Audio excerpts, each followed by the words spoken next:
तो hello guys, हमारे channel buddies enemy explainers में आपका स्वागत है। जैसे कि हमने रिसेंटली एक एनिमी स्टार्ट की है द प्रॉमिस नेवरलैंड, जिसके 3 एपिसोड हमने एक्सप्लेन कर दिए अभी तक। एंड आज हम उसका 4th एपिसोड यानी चौथा एपिसोड एक्सप्लेन करने वाले हैं आपके लिए।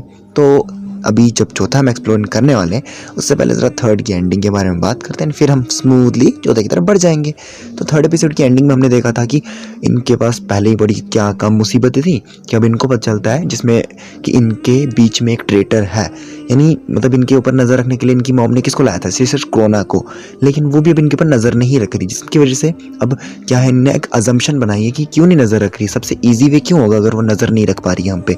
मतलब क्या हो सकता है? तो हमारे बीच में कोई ट्रेटर हो, कोई जो इन्फॉर्मेशन दे रहे हैं, तो इसलिए उनको नजर रखने की जरूरत नहीं है ना।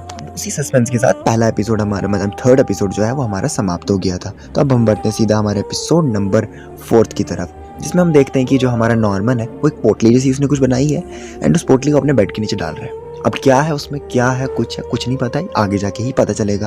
देन हम देखते हैं कि जब इसने ये पोटली जो चीज़ बनाई है, जो बेड के नीचे डाल दिया, उसके बाद सीन शिफ्ट होता है जिसमें मॉम एंड जो क्रोना होती है वो एक रूम में बैठ के बातें कर रही है, जिसमें उसकी मॉम जो है क्रोना को बिल्कुल एकदम, मतलब बोलते हैं ना स्वीट टॉक्स, हनी टॉक्स होते हैं, जो बिल्कुल प्यार से बातें कर रही है। बोल रही है कि तुम जो है ना ये पता लगाने की कोशिश कर रहे हो कि किन किन बच्चों को पता चला है कि ये मॉन्स्टर्स हैं, मतलब डीमंस हैं, जो हमें यहाँ पे रखते हैं, जो यहाँ से बच्चे जाते हैं उनको वो खाते हैं। इसको बारे में तुम्हें बिल्कुल पता लगाने की कोई ज़रूरत नहीं कि कौन बच्चे हैं वो। एक हिसाब से वो सीधे उसको धमका रही है, लेकिन इन द सॉफ्ट वे। जैसा कि हम जानते हैं कि इनकी जो मॉम यानी जो इज़ाबेला है वो एकदम स्वीट टॉकर है, बहुत ज़्यादा, मतलब बातचीत करने में बहुत ज़्यादा सक्षम है। आप सीधे सीधे कह सकते हैं प्यार से बात निकालने में करती है वो। तो वो क्रोना को बोलती है कि अगर तू अच्छे से बिहेव करेगी तो मैं तुझे मॉम बना दूंगी, तू अच्छी बच्ची है ना, मेरी अच्छी बच्ची कौन है? जिसमें वहाँ पे तो बिल्कुल डर जाती है, उसके सामने कुछ नहीं बोलती एंड सीधा बाहर निकलती है। एंड उसके बाद साइको कहीं की अपने गुड़िया के पास जाती है, गुड़िया को तोड़ देती, बोलती है इज़ाबेला तेरा सारा सच मैं बाहर निकाल के रहूँगी। एंड बोलती कि मैं ही मॉम बन के रहूँगी और तेरा तूने जो ये कांड किए हैं ना, बच्चों को पता चल गया है, जब पता चलता है तो उनको सीधे शिपमेंट कर देते, लेकिन तुमने जो किया ना तो मैं सबको पता लगा दूंगी।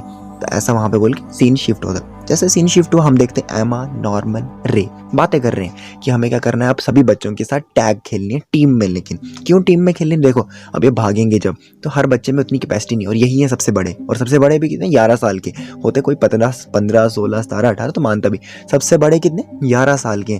तो इनके साथ भागना है बाकी बच्चों को, और बाकी बच्चे कितने 9 8 7 6 कुछ इतने साहिब के हैं कि नहीं। इसमें नॉर्मन का आइडिया होता है कि हम बच्चों के साथ टीम में टैग खेलेंगे। पहले तो ये अलग अलग सिंगल टैग खेल रहे थे, यानी कोई इधर छुप रहा था कोई उधर छुप रहा था, तो एक बंदा ढूंढने जाता था। तो अभी इनने क्या प्लान बनाया कि टीम में खेलेंगे, ताकि इनको टीम वाइज भी सीख पाएंगे एंड मतलब मल्टी जॉनरा भी कर पाएंगे सीधे सीधे, ठीक है। जिसमें हम देखते हैं कि टीम टैग खेलना शुरू कर देते हैं। जिसमें टीम टैग जो खेलना शुरू करते हैं, उससे पहले क्या होता है, हमारा नॉर्मन है वो बोलता है कि हमें इनको अगर टीम में खिलाना ही है, उससे पहले हमें क्या करना है, अपने एलाइज भी बढ़ाने हैं। एलाइज यानी क्योंकि आगे जाके हमें टीम में और भी मेंबर चाहिए होंगे जो एज अ कैप्टन की तरह काम कर सकें। तो इनमें सबसे बड़े इनके बाद कौन थे? 10-10 साल के डॉन एंड गिल्डा, जो इनसे बड़े थे। नॉर्मन, एमा थे, ये 11-11 साल के थे, रे 11 साल के था, एंड जो डॉन एंड गिल्डा है वो 10 साल के थे, वो भी बड़े ही बंदे थे। तो इनने बोला कि हम, नॉर्मन ने बोला कि हमें जितने और बंदों को पता चल सके ये सच, उतना अच्छा रहेगा। तो उन्होंने बोला चलो फिलहाल अभी हम टीम टैग खेलते हैं, उसके बाद हम क्या करेंगे, इनको बता देंगे, किसको? डॉन एंड गिल्डा को। तो इसमें रे ने बोला कि अगर ये ट्रेटर निकले, यही निकले जो मोल्स हैं, ट्रेटर्स हैं, तो उसने, नॉर्मन ने बोला मैंने सब सोच के रखा, टेंशन नहीं लो, सब दिमाग में आइडिया है। तो अब उसके बाद क्या है, टैग टीम खेलना शुरू करते हैं, जिसमें इनकी स्ट्रैटेजीज बनाई जाती हैं। एक टीम एमा के साथ चली जाती है, एक टीम नॉर्मन के साथ चली जाती है, एक टीम रे के साथ चली जाती है, जिसमें ये सारे टैग में खेलते हैं एंड इम्प्रोवाइज हो रहे हैं अभी धीरे धीरे करके।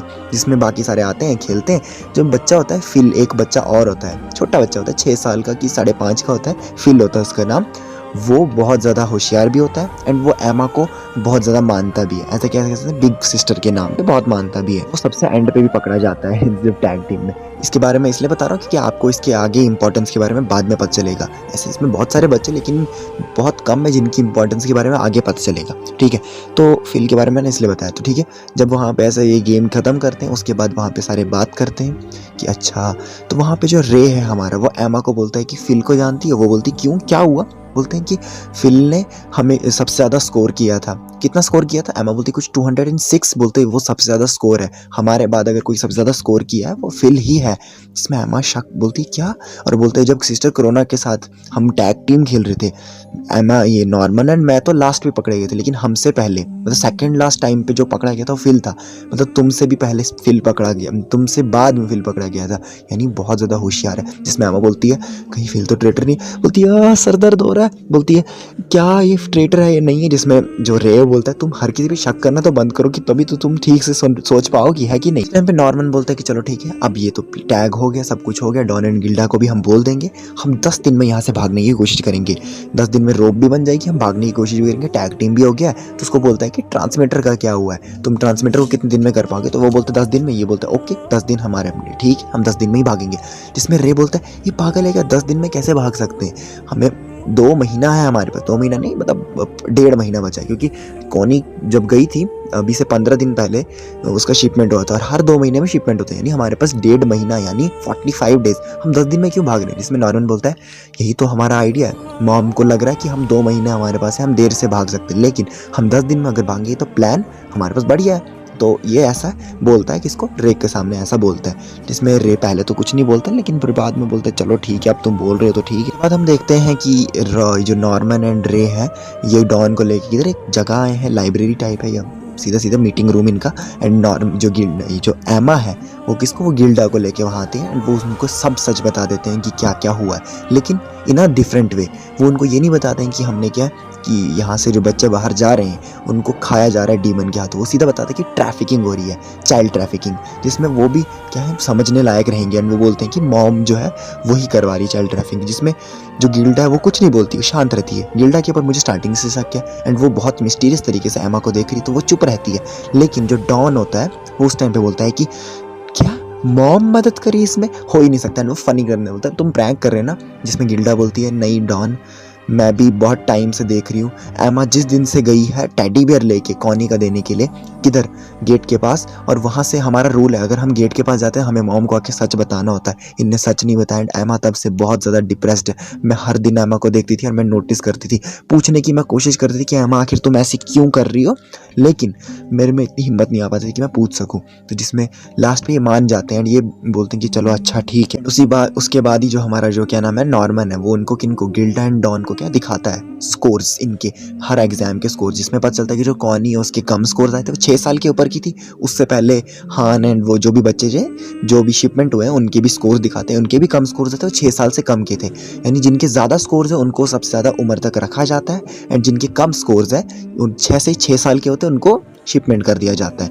तो ऐसा उन्होंने दिखाया उनको, किनको, डॉन एंड गिल्डा को, जिनमें वो भी विश्वास करने लग जाते हैं। उसके बाद हम देखते हैं कि भाई ने जब इनको बता दिया, जो हमारी एमा है वो भी अब ये सारी बातचीत जब यहाँ पे खत्म होती है सारे निकल पड़ते हैं अपने रूम में, एंड एमा एंड गिल्डा बेड पे बैठ के बातें करते हैं, एंड खुशी खुशी में हंसी हंसी मजाक में बातें करते हैं। क्यों? क्योंकि जो गिल्डा थी वो इतने टाइम से एमा को दुखी देख के उसको अच्छा नहीं लग रहा था, उसको बैड फील हो रहा था। लेकिन अब जब ऐसा हो गया वो बोलती कि अच्छा हुआ एमा तुमने दिल से मुझे बता दिया, तो अब मुझे अच्छा लग रहा है, अब मुझे फील फ्री हो रहा है, ये गिल्डा बोलती है। जिसमें एमा बोलती हाँ मुझे भी अब अच्छा लग रहा है कि मैंने अब तुम्हें बता दिया और मेरे दिल का बोझ अब खत्म हो गया। इसके बाद हम देखते हैं रात का टाइम होता है, जैसे कि हमने जानते हैं कि एक ट्रेटर तो है। अब हमें पता चलता है रात के टाइम में गिल्डा जो है एमा के साथ में सो रही होती है, वो रात को उठती है एंड दरवाज़ा खोल के चुपके से बाहर जाती है, जिससे एमा को शक होता है यही कहीं ट्रेटर तो नहीं है। तो हम देखते हैं कि मॉम के दरवाजे के बाहर एक वो बच्चा आ जाता है एंड उसके नीचे चिट्ठी डाल देता है। बोलते हैं कि जो रोप है वो किसके नीचे है, नॉर्मन के बेड के नीचे रोप है। अब यहाँ से हमें पता चलता है कि नॉर्मन ने प्लान क्या बनाया था। नॉर्मन ने प्लान बनाया था कि उसने गिल्डा को बोला था कि रोप उसने बाथरूम के ऊपर रखी, सेकंड फ्लोर में जो बाथरूम है उसके ऊपर रखी है रोप, एंड डॉन को बोला था उसने कि उसने अपने बेड के नीचे रखी रोप। तो ये रे ने पूछा था कि भाई अगर तू पता कैसे करेगा कि ट्रेटर कौन है, डॉन या गिल्डा में से। तो नॉर्मन ने कहा था कि मैंने इन दोनों को अलग अलग लोकेशन बताई रोप की, जिसने मुझे जो रोप मैं बाद में चेक करूंगा गायब हुई, यानी वही ट्रेटर है। तो अभी हम यहाँ पे देखते हैं कि अब जो हमारी गिल्डा है वो भी निकल गई है, लेकिन मॉम के बेड के नीचे जा रही है चिट्ठी, और चिट्ठी में क्या लिखा है, बेड के नीचे है रोप। मॉम के रूम के पास चिट्ठी डाली है, वो बोल रहे हैं कि बेड के नीचे रोप है। तो इससे क्या पता चल रहा है कि डॉन ही है ट्रेटर, पता चल रहा है। अभी पता कंफर्म नहीं है, लेकिन इससे अंदाज़ा ये हो रहा है क्योंकि डॉन को ही बताया गया था। तो हम देखते हैं दूसरी तरफ जो गिल्डा निकली है वो कहाँ जा रही है, वो सिस्टर क्रोना के रूम में जा रही है, जिससे जो एमा है वो जाती है, पीछा करती है एंड वो पता करती है कि जो सिस्टर क्रोना है उसने असल में गिल्डा को बुलाया था पता करने के लिए कि आखिर तुम बच्चों में चल क्या रहा है। यहाँ से हमें पता चलता है कि जो गिल्डा है वो एकदम सेफ है, वो बिल्कुल ट्रेटर नहीं है।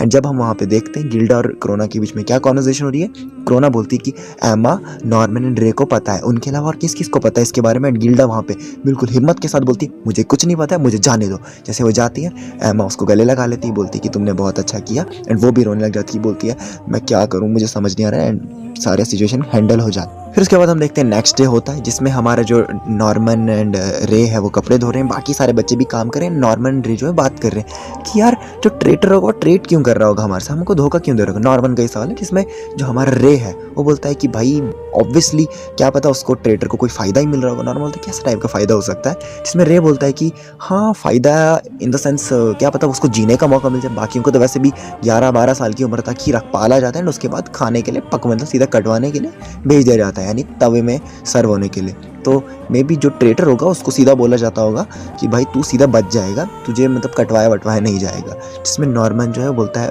ओके। तो उसके बाद हम देखते हैं जो सीन हमारा शिफ्ट हुआ है वो सीधा पहुंचता है किधर, एमा के पास। एमा के पास नॉर्मन आता है, बोलता है कि एमा मुझे तुमसे एक सवाल पूछना है। वो बोलती क्या, बोलते हैं कि जो अगर तुम्हें पता चला हमारे बीच में जो ट्रेटर जो भी बंदा है, क्या तुम उसको लेना मतलब हमारे साथ मानोगी, हम जब भागेंगे तो क्या तुम मानोगी उसको हमारे साथ लेने के लिए। एमा बोलती है बिना कुछ सोचे हाँ मैं बिल्कुल मानूंगी।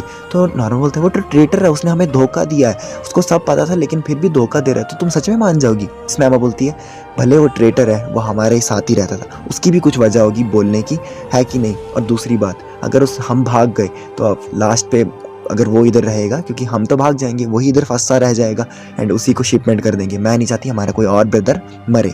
जिसमें नॉर्मन बोलता है मुझे तुमसे यही उम्मीद थी। और उसके बाद नॉर्मन चेक करता है कि कहाँ कहाँ पे रोप गायब है, नॉर्मन एंड रे मिल के। जिसमें हम देखते हैं कि जो बाथरूम वाला 2nd फ्लोर पे वहाँ पे रोप नहीं है। एंड जब नॉर्मन अपने बेड के नीचे चेक करता है, मतलब सॉरी जो बाथरूम के ऊपर उधर रोप है लेकिन बेड के नीचे रोप नहीं है। जिसमें हमारा रे बोलता है नॉर्मन शायद डॉन ही वो ट्रेटर है। जिसमें नॉर्मन बोलता है बिल्कुल सही कहा, ट्रेटर असल में तुम हो, रे को। वहीं पे सस्पेंस के साथ एपिसोड खत्म हो जाता है। आखिर नॉर्मन को कैसे पता चला रे ही ट्रेटर है, क्या रे सच में ट्रेटर है या नहीं है। चलो जो भी कंफ्यूजन है ये अब किस एपिसोड में पता चलेगा, इसके आगे नेक्स्ट एपिसोड में, यानी एपिसोड नंबर 5 में। तो तब तक के लिए हमारे चैनल के साथ बने रहिए। Tata, goodbye, love you.